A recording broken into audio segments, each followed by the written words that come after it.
Hello，大家好，我是 Steven。今天这集不聊什么玄学的故事，也不聊什么紫微斗数，想要聊个币圈震撼的东西，叫做战略储备。你知道吗？就在2025 3月6日的时候，川普签了一道行政命令，叫战略比特币储备，英文叫做 Strategy Bitcoin Reserve，说是要确保美国在全球加密货币市场中当老大哥。这消息一出，整个都炸锅了，国家级的介入，看样子是要搞大事啊。隔2天，3月8号的时候，川普又在白宫搞了一场加密货币高峰会，邀了一大堆大咖，什么交易所的老板、行业大佬都全到场。我本来还蛮期待的，心想不知道会端出什么牛肉来，结果一看，哎呦，这哪是讨论啊，简直是拜码头大会。每个人都说 Thank you President, Thank you President， 听得我都想帮他们喊我川威武算了。其实这一场高峰会，我自己是比较想要听听看币圈的比特币耶稣 Michael Saylor 会说什么。结果这家伙一句话都没说，这个感觉就像什么，我裤子都脱了，你给我看这个。虽然这高峰会雷声大雨点小，市场反应也很失望，比特币没有如预期的飙上去，但这背后的意义和未来金融的走向还是很值得我想跟大家分享一下。今天就带你们聊一聊，看看这东西有多重要。首先先简单讲讲什么是战略储备。过去每个国家都会囤点东西来备急用，像是石油、黄金、药品、粮食等等。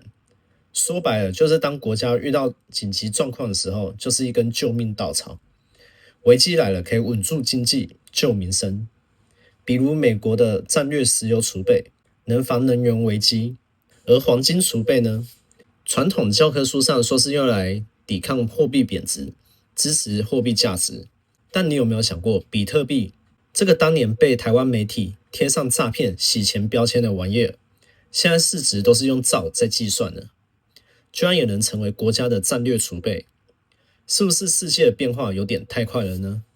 就在这个3月，川普直接签字，把比特币列为美国的战略性储备资产，讲白了就是直接变成硬通货。这什么意思呢？就是指比特币不再是有钱人炒来炒去的玩具，而是直接变成国家级的认证。那观众是不是也很好奇，为什么是比特币？这背后有什么大计划呢？别急，今天我就来聊一下，看它可能改变未来金融的游戏规则。不晓得观众有没有听过真香理论？其实美国政府过去对于比特币的态度是很矛盾的。你可能听过他们没收过不少的比特币，尤其是跟非法交易的有关。最出名的就是丝绸之路，这东西就是一个暗网市场，当年就是专卖毒品、假证件，靠比特币来交易，其实跑得比较快。为啥呢？因为它不走银行，对方直接给个地址转账，几分钟就到手了，而且还不限额，还匿名，简直就是黑市的神器啊！后来 FBI 看不下去，直接把这个网站给关起来，抓了创始人罗斯乌布利斯，没收了 2.6 万枚比特币，那时候也就价值几百万美元。后来还有更夸张的，2020又追回了 6.9 万枚比特币，当时价值10亿美元，而且还是从一个叫詹姆斯钟的家伙那边查到的。为什么会查到这么多呢？因为这家伙从2012年从丝绸之路偷来的，加起来美国政府手里没收非法的20多万枚比特币，现在的市值可是很难以想象。但有趣的是，拜登政府他们以前没有把这些比特币当作传家宝，比如2023年3月卖了价值2亿多美元的比特币，结果后来比特币一枚涨了快10万美元，甚至超过。我相信他们现在脸应该都绿了。只能说过去政府对于新科技、新东西其实都还是在试水温的状态，没有搞懂它的潜力。但这次川普出手不一样，直接把比特币推上了国家战略的层面，兑现了他竞选时的承诺。不过其实有趣的是，川普在上一届任期的时候，他对于比特币的态度其实是保持非常负面的看法，只能说这个态度转变也太香了吧。真香，哎呀！而为啥是比特币呢？其实关键于在它的2大特点：稀缺性和实用性。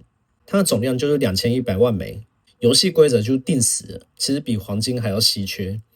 而且又不像美元可以无限制的一直印，所以价格可以随着需求飙涨。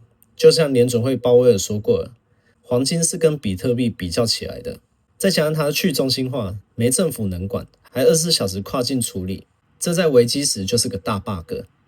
万一美元贬值，黄金失灵，甚至是国际金融崩盘，比特币都能当一个避风港。不管是大国还是你我，其实都是替自己的资产多一层保障。这边跟你讲一个例子，保证小白们听了都觉得很扯。其实近期最出名的就是乌俄战争。2022年2月的时候，战争一爆发，很多西方国家就直接把俄罗斯踢出SWIFT系统，在他们国家差一点就崩盘。而这时候比特币就再次登上国际版面，因为它是去中心化的，不管是哪一国人，只要有币就能绕过制裁转账。而说到这，乌克兰也是靠它拿到了不少的捐赠，用来买武器或者是医疗物资。俄罗斯也拿它跟伊朗、朝鲜等国家去做交易，硬扛过制裁。其实这就像是现代金融界的后门，不止战争，其实危机的时候也靠它。例如2023年土耳其大地震，当地国家的货币一直贬值，银行一团乱，灾民拿不到钱。这个时候，比特币和稳定币就可以拿来救场，国际救援直接发几百万美元到手机，几秒就到账了。灾民们马上就可以拿它来做一个支付，其实这个速度是传统金融是完全都追不上的，也可以避免中间人把钱黑走的可能性给清除。这些例子告诉你，比特币不只是炒币工具，它其实在我心中完全是金融自主权的一个呈现。想一想，哪天你跟别人起冲突，对方可是有很多玩法，直接让你的账户被圈存，要领自己的钱还要被问东问西。想一想，台湾金融界就蛮可笑的，这部分未来有机会再细说。而说到这边，突然想到前阵子马斯克说要查黄金。2025年2月17日的时候，马斯克在 S3 喊着要带队查美国诺克斯堡的黄金，还要全程直播，就是想让大家看看那几千吨的黄金还在不在。其实这一话一出，金融圈直接炸锅。而有趣的是，为什么马斯克最近关注黄金的呢？因为最近几年，其实有好多国家想把存在美国的黄金运回去，比如德国、委内瑞拉、罗马尼亚。这不禁让人怀疑，诺克斯堡的黄金到底还在不在？马斯克这一查会不会爆出什么惊天秘密？不过我猜，就算真的有些部位不在了，他也不敢明讲，毕竟这已经不是美元贬值的问题，而是搞垮天下的大事。好，拉回正题，川普把比特币纳入战略储备，就是在金融界扔下一颗核弹。其实这不只是政策性，而是全球货币金融版图被点燃了。观众们可能想，它会不会取代日常货币？其实也不太可能。比特币每秒才交易7笔而已，确认一个区块要10分钟，买杯奶茶都要等半天，其实还不够快。但其实对于公司、国际贸易、国际资金的流动，这部分其实就很够用了。更何况现在比特币还有 Level 2、小额支付，还有闪电网络。有兴趣的观众可以去搜搜看。这集就先不展开来说。如果现在比特币不去更改协议的话，他想要去补日常支付的短板，我认为还有另一个货币派得上用场，就是我们之前讲到的 Doge。上次聊 Doge 还是1年前的事了。相较比特币的话 ，Doge 是快到起飞，每秒几十笔，确认只要1分钟。当然离现实面还是有一段距离。不过有趣的是，马斯克还喊着他要带上火星，Doge抱上了马斯克这条大腿。Doge to Mars。其实美国有些地区或者是一些商家已经可以用 Doge 去支付了。如果这时候再加上另一个币以太坊智能合约，就能搞 DeFi、NFT 数字身份，牛逼！所以这个时候我内心的完美铁三角，比特币是我们的价值储备， Doge 就管支付， ETH 就建立生态。不要瞎掰好吗？虽然川普这次签署没有真金白银的买币，也只是把20多万枚存起来，其实这背后的信号就已经不一样了。未来其他国家不可能坐视不管，同时世界各地的公司也陆续进场，潜移默化的重塑这个金融板块。所以在未来，比特币就会是我们的价值储备，不受通膨影响。Doge 就是买真奶的零钱包， ETH 就是探索元宇宙的通行证。10年后，你我都可能靠这铁三角过日子。这时候，马斯克多年前的一个 Twitter 就告诉你了。